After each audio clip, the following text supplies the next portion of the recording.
Բարի օր հարգելի հետևորդներ, եթերում ABC լուրերի ժամը 15-ի թողարկումն է, ես Սվետլանա Պետրոսյանն եմ, նախ կարևորը համառոտ։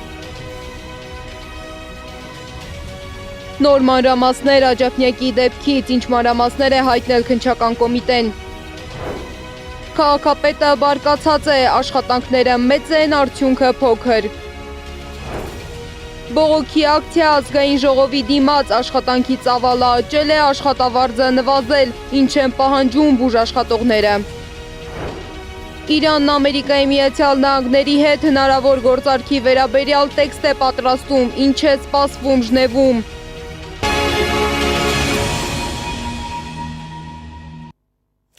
Օրերս Երևանի Աջափնյակ վարչական շրջանում տեղի ունեցած արյունանի միջադեպի մասնակիցներից մեկը կալանավորվել է, 5-ի նկատմամբ կիրառվել է տնային կալանք, հայտնել են քննչական կոմիտեից։ Հիշեցնեմ, որ իրավապահները դեպքի վայրում հայտնաբերել էին ատրճանակից և ինքնաձիգից արձակված կրակոցի հետքեր, դանակ և արյան հետքեր։ Արմենիա բժշկական կենտրոն տեղափոխված 7 վիրավորներից մեկը մահացել էր վիրահատության ընթացքում, մյուս 6-ը վիրահատվել են, նրանց կյանքին վտանգ չի սպառնում։ Վերջին օրերին լրահոսում գրեթե ամեն օր սպանությունների մասին հաղորդագրություններ են։ Սովորական վեճերն ավելի ու ավելի հաճախ ավարտվում են դանակահարությամբ կամ կրակոցներով։ Շաբաթվա վերջին Սևանում անձնական հարցի շուրջ ծագած վիճաբանությունը ևս ավարտվել է ողբերգությամբ։ ABC մեդիան պարզել է, որ դանակի մի քանի հարվածով սպանել են 20-ամյա Արամ Խաչատրյանին։ Նա Տավուշի մարզի Ծաղկավան գյուղից էր և վերջերս է զորացրվել բանակից։ Դեպքի առթիվ հարուցվել է քրեական վարույթ, կա ձերբակալված անձ, որի նկատմամբ որպես խափանման միջոց ընտրվել է 1 ամսյա կալանքը։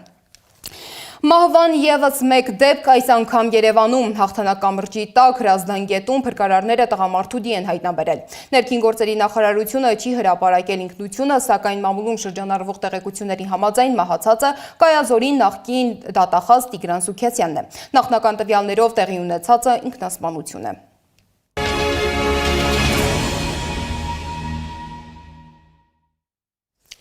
Մայրաքաղաքային խնդիրները ոչ միայն չեն նվազում, այլ օրեցօր նոր շերտեր են ստանում։ Ճանապարհների անմխիթար վիճակ, կիսատ նորոգումներ, խցանումներ և քաղաքացիների աճող դժգոհություն։ Քաղաքային իշխանության օրակարգում այս հարցերն են։ Քաղաքապետ Տիգրան Ավինյանը հայտարարել է, որ իրեն չի բավարարում փոսալցման աշխատանքների ինտենսիվությունը։ Նա նշել է, որ կատարվող աշխատանքները մեծ են, սակայն խնդիրները դեռ գերազանցում են արդյունքը։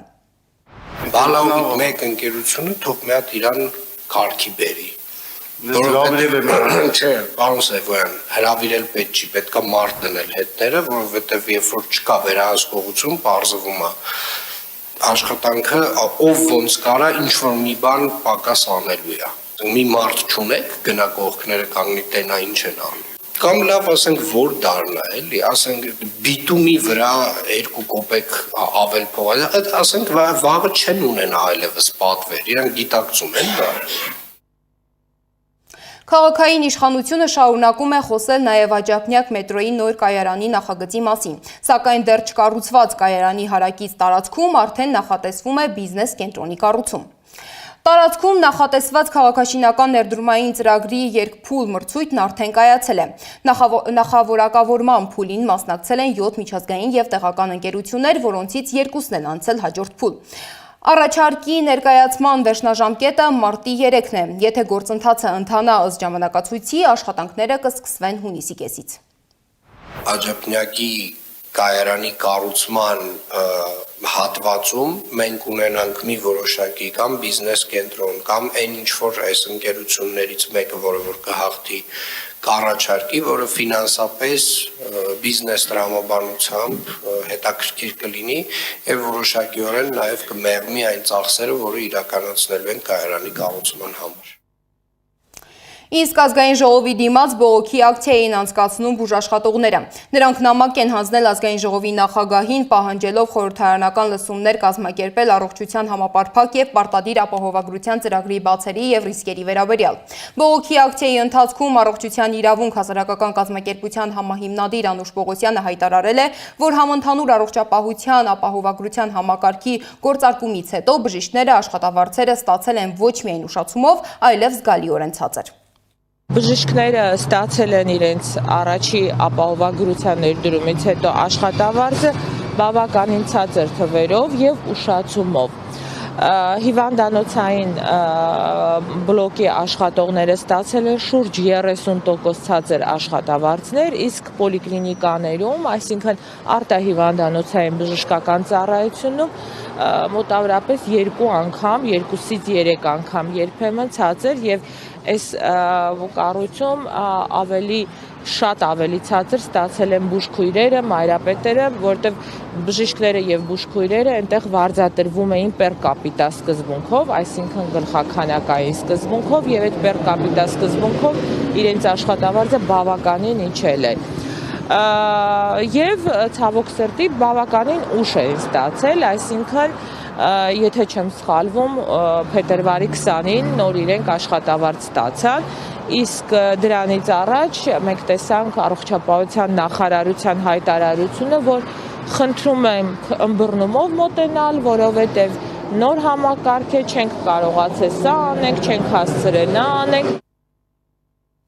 Բուժաշխատողները ավելի վաղ հայտնել էին, որ աշխատանքի ծավալը աճել է, պացիենտների հոսքը ավելացել, բայց աշխատավարձը նվազել։ Բժիշկները խոսում են նաև անիրատեսական սակագների և ծանրաբեռնվածության մասին, որը կարող է ազդել ծառայությունների որակի վրա։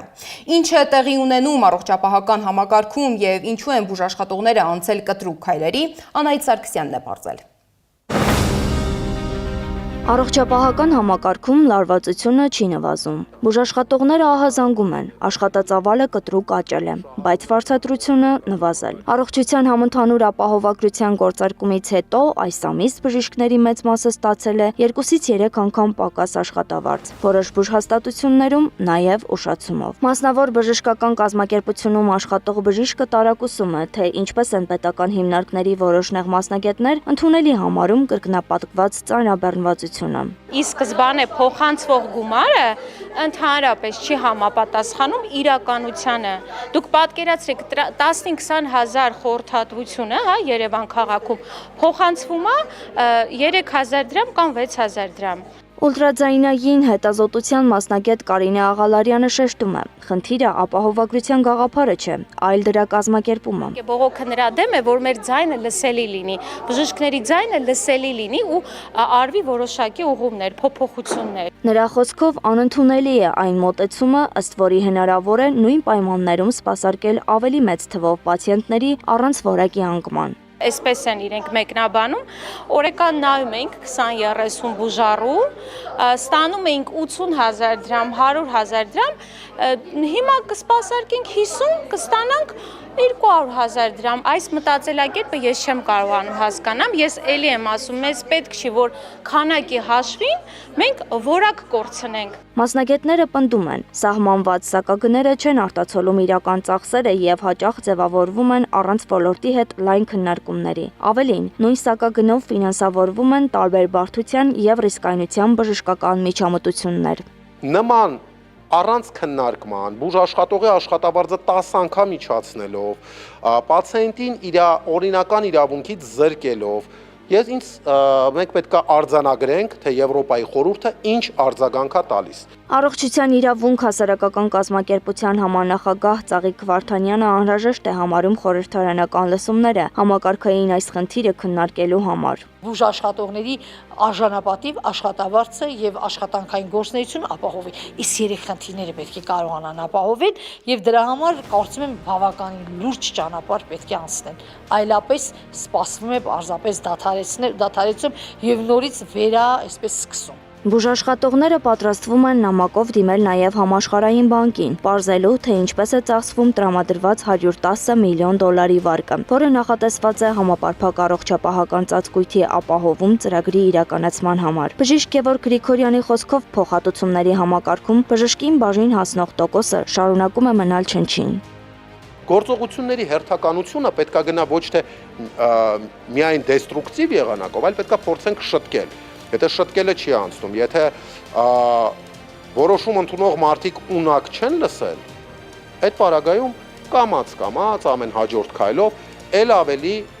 այսպես ասած, սրվելու է պայքարի ուղղությունը։ Բուժաշխատողները պատրաստում են առաջարկների փաթեթ, ներառյալ աշխատավարձերի ձևավորման նոր մոտեցումներ։ Եթե առողջապահության նախարարությունը չարձագանքի, նրանք չեն բացառում կտրուկ քայլերը, ընդհուպ գործադուլ։ Անահիտ Սարգսյան, Տարոն Ղանդիլյան, Գեղամ Ղազարյան, ABC Media։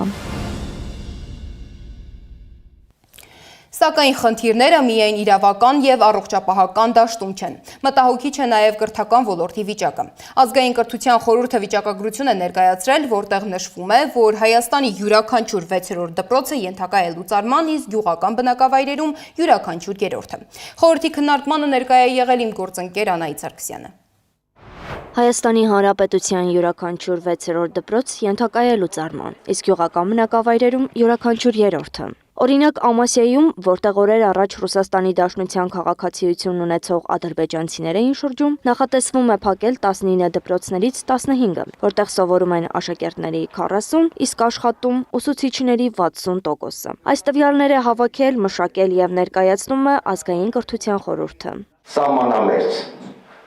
բնակավայրի դպրոցը փակում է 113 աշակերտ ունեցող։ Այդպես ներգրաված է նաև Բաղարանի դպրոցը, նորից 100-ից ավել աշակերտ ունեցող, այդպիսի դպրոցներ 90, 80, 60, 70 աշակերտ ունեցող։ Խոսքը չի վերաբերում մի քանի հոգանոց դպրոցների։ ԿԳՄՍՆ-ն հերքում է փակվող դպրոցների մասին տեղեկությունը։ Հայաստանի Հանրապետության կրթության, գիտության, մշակույթի եւ սպորտի նախարարությունը պաշտոնապես տեղեկացնում է, որ վերջին օրերին տարբեր հարթակներում տարածվող տեղեկությունները եւ դրանց շուրջ կազմակերպվող քննարկումները, թե իբր 2026 թվականի սեպտեմբերից Հայաստանի Հանրապետությունում նախատեսվում է փակել 231 դպրոց, չեն համապատասխանում իրականությանը։ Կրթության ոլորտում իրականացվող պետական քաղաքականությունը միտված է հանրակրթության արդյունավետ զարգացմանը, կրթության հասանելիության ընդլայնմանը եւ որակի բարձրացմանը, այլ ոչ թե կրթական հնարավորությունների սահմանափակմանը։ Ազգային կրթության խորհրդի ներկայացուցիչը շեշտում է, ԿԳՄՍՆ-ի պատասխանը չի զարմացնում իրենց։ Նախարարությունն ամեն ինչ ներկայացնում է բարեկարգման ավանդակ։ 2026 թվականի սեպտեմբերի 1-ից դատարելու է 229 դպրոցներ գործելուց։ Հիմա սրանք իրենք լուծարում են համարում, թե կրթության որակի բարձրացում են համարում, թե կրթության հասանելիության իրենց գործն է։ Սահմանամերձ կարգավիճակ ունեցող բնակավայրերը 186-ն են Հայաստանում։ Այդ բնակավայրերի մոտ 55 դպրոց ենթակա է փակման, որոնցից միայն 3-ն են, որ միակը չեն բնակավայրում։ Բացի սահմանամերձից լուրջ վտանգի տակ են նաև բարձր լեռնային շրջանի դպրոցները։ Բարձր լեռնային տարաբնակեցման համակարգի 22.10%-ում մենք փակում ենք միակ դպրոցները։ Պակաս տխուր չէ նաև լեռնային շրջաններում։ Փակման են ենթակա այս բնակավայրերի դպրոցների 57.7%-ը։ Որ դպրոցը ոչ թե մենք փակում ենք, այլ այդ գյուղի աշակերտին տեղափոխում ենք այդ բնակավայր, որովհետև օրինակ բանում Բերտաշենում կառուցել ենք մեծ դպրոց։ Հետևաբար 7 գյուղերի դպրոցների աշակերտներն ու ուսուցիչները պետք է գան այդ դպրոցը։ Սա է իրենց տրամաբանից։ Հիմա մենք ասում ենք, փակում է թե չի փակում։ Կրթության փորձագետ Ատոմ Մխիթարյանը շեշտում է, այստեղ էլ պետությունը երկխոսության մեջ չի մտել բնակիչների հետ։ Արդյոք այդ մարդիկ, որոնք այդ գյուղերում ապրում են,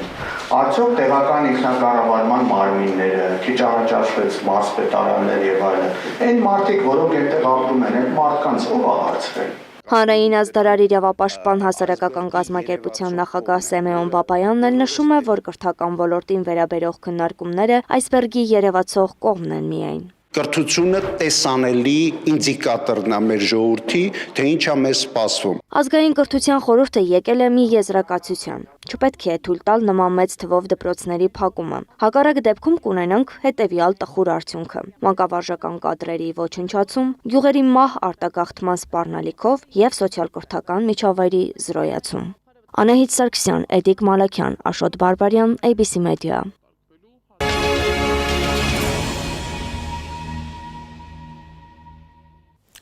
Քիչ առաջ մեկնարկել է Բագրատ Սրբազանի եւ նրա աջակիցների գործի վերաբերյալ արտահերթ դատական նիստը։ Կփոխի արդյոք դատարանը նրանց խափանման միջոցը դեռևս պարզ չէ։ Քիչ առաջ միայն հայտնի դարձավ, որ Կարո Օկումուշյանի խափանման միջոցը չի փոխվել, տնային կալանքը երկարացվել է եւս 3 ամսով։ Իսկ փաստաբան Արա Զորաբյանն անդրադարձել է վեհափառին առաջադրված մեղադրանքին եւ նրա կարգավիճակին։ Զորաբյանի խոսքով Գարեգին II ամենայն հայոց կաթողիկոսը մեղադրելի կարգավիճակ ունի, մեղադրում են դատական ակտի կատարումը խոչընդոտելու համար։ Վեհափառը հրաժարվել է ցուցմունք տալ։ Աշխարհիկ մարդիկ ստացվում է անելու են հոգևոր հոգևորականի բնորոշ գործառույթներ։ Օրինակ, այո, դատանի որոշմամբ սրանից շատ, ոնց ասեմ, ես այսպեսի խայտառակ որոշման իմ մասնագիտական կյանքի մեջ չեմ հանդիպել։ Հավատացեք, շատ անարդարությունների եմ հանդիպել, հենց իմ վստահորդների նկատմամբ, իմ նկատմամբ շատ անպագորգոր անարդարությունների եւ անօրինական բաներ եմ հանդիպել, բայց այս մասշտաբի լկտի անարդարության չեմ հանդիպել, որովհետեւ չի կարող դատավորը ներխուժել այս կյանք։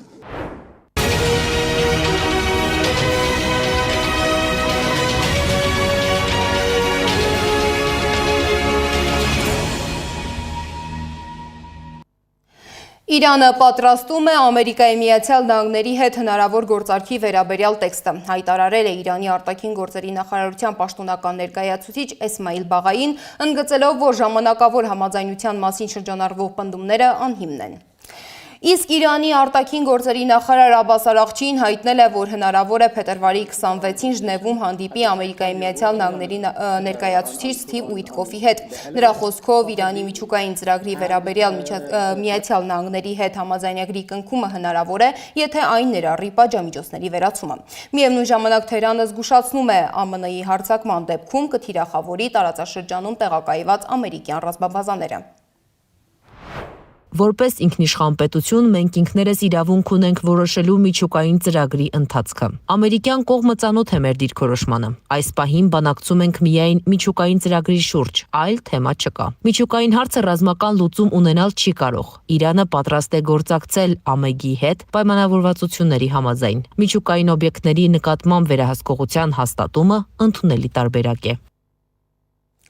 Իրանում շարունակվում է նաև ուսանողական բողոքի ակցիաները։ Թեհրանի Շարիֆի տեխնոլոգիական համալսարանի մոտ բախումներ են եղել ուսանողների եւ բասիչ կիսառազմական ուժերի միջև։ Սոցիալական ցանցերում տարածվող տեսանյութերում երևում է, թե ինչպես են ուսանողները վանկարկում ամոթ։ Միջազգային մյուս լուրերը հավաքագրել է իմ գործընկեր Զառա Սարգսյանը։ Մեքսիկայում քաոս է, հայտնի նարկոբարոնի են սպանել։ Մասնավորապես իրավապահների ու նարկոկարտելների զինված խմբերի միջև բախումների ժամանակ սպանվել է Խալիսկոյի նոր սերունդ կարտելի պարագլուխ Նեմեսիո Օսեգերա Սերվանտեսը, Էլ Մենչոն։ Ի պատասխան հանցավոր խմբավորումը մոբիլիզացրել է իր բոլոր ռեսուրսները եւ ավերածություններ է գործում։ Անկարգությունները տարածվել են նաեւ այլ շրջաններում։ Միացյալ Նահանգների գաղտնի ծառայության գործակալները կրակել ու սպանել են զինված տղամարդու, որն անօրինական կերպով մտել էր նախագահ Թրամփի Մարալագոյի կալվածք։ Հաղորդվում է, որ գործակալները կալվածքի դարպասների մոտ նկատել են մոտ 20 տարեկան երիտասարդի ձեռքին որսորդական հրացան ու վառելիքով լի տարա։ Զենքը վայր դնելու հրահանգից հետո, երբ երիտասարդը չի ենթարկվել, նրանք կրակել են։ Երիտասարդի արարքի դրդապատճառը դեռ անհայտ է։ Միացյալ Նահանգները պատրաստ է փետրվարի 27-ին Ժնևում նոր բանակցություններ անցկացնել Իրանի հետ, եթե 48 ժամվա ընթացքում ստանա միջուկային համաձայնագրի մանրամասն առաջարկ։ Աքսիոսին հայտնել է Միացյալ Նահանգների բարձրաստիճան պաշտոնյան, որի անունը չի հրապարակվում։ Մոտ ապագայում կարող է կայանալ Պուտին-Զելենսկի հանդիպումը, Fox News-ին տված հարցազրույցում ասել է Միացյալ Նահանգների նախագահի հատուկ ներկայացուցիչ Սթիվ Ուիթկոֆը։ Միացյալ Նահանգների միջնորդությունն Ուկրաինա-Ռուսաստան բանակցություններում առաջիկա 3 շաբաթվա ընթացքում կարող է հանգեցնել Պուտին-Զելենսկի հանդիպմանը։ Ջարեդ Քուշները եւ ես լավատեսորեն ենք տրամադրված, ասել է Ուիթկոֆը։ Եթե Էստոնիայի տարածքում մեզ ուղղված միջուկային զենք լինի, ապա մեր միջուկային զենքը կուղվի Էստոնիայի տարածքին, եւ Էստոնիան պետք է դա հստակ գիտակցի, հայտարարել է Ռուսաստանի նախագահի խոսնակ Դմիտրի Պեսկովը։ Օրերս Էստոնիայի արտաքին գործերի նախարարը հայտարարել էր, որ Էստոնիան պատրաստ է իր տարածքում տեղակայել ՆԱՏՕ-ի դաշնակիցների միջուկային զենքը, եթե դաշինքը դա անհրաժեշտ համարի։ 4 տարվա հակամարտության ավարտը չի կարող հետաձգվել։ Հռոմի Պապ Լևոն 14-րդն ուղերձ է հղել Ուկրաինայում պատերազմի տարելիցի կապակցությամբ։ Իմ սիրտը կրկին ցավում է այն դրամատիկ իրավիճակի համար, որին ականատես ենք։ Այսքան զոհեր, կոտրված կյանքեր եւ բաժանված ընտանիքներ, այսքան ավերածություններ ու աննկարագրելի տառապանքներ, ասել է նա։ Ուկրաինական ԱԹՍ-ները գրոհել են Մոսկվան հարձակման պատճառով Վնուկովո, Դոմոդեդովո, Ժուկովսկի եւ Շերեմետյևո օդանավակայաններում ինքնաթիռների ժամանման եւ մեկնման սահմանափակումներ են մտցվել։ Եվ վերջում Դոնալդ Թրամփը TikTok-ում հրապարակել է արհեստական բանականությամբ ստեղծված տեսանյութ, որտեղ Ռոնալդոյի հետ Սպիտակ տանը ֆուտբոլ է խաղում։ Նա նաև դիմել է ֆուտբոլիստին՝ «Դու մեզ պետք ես Ամերիկայում», գրել է նա, նրան անվանելով մեծագույն ֆուտբոլիստ։ Զառա Սարգսյան, Նոնա Գևորգյան, ABC Media։ Այս ժամի համար նախատեսել էինք այսքանը, շարունակեք հետևել մեզ YouTube-ում, Facebook-ում, Telegram-ում, WhatsApp-ում, Instagram-ում ու TikTok-ում կամ այցելեք մեր պաշտոնական կայք www.abcmedia.am։ ABC լուրերի գլխավոր թողարկումը ժամը 18-ին է, տաղավարում կաշխատի իմ գործընկեր Աննա Սարգսյանը։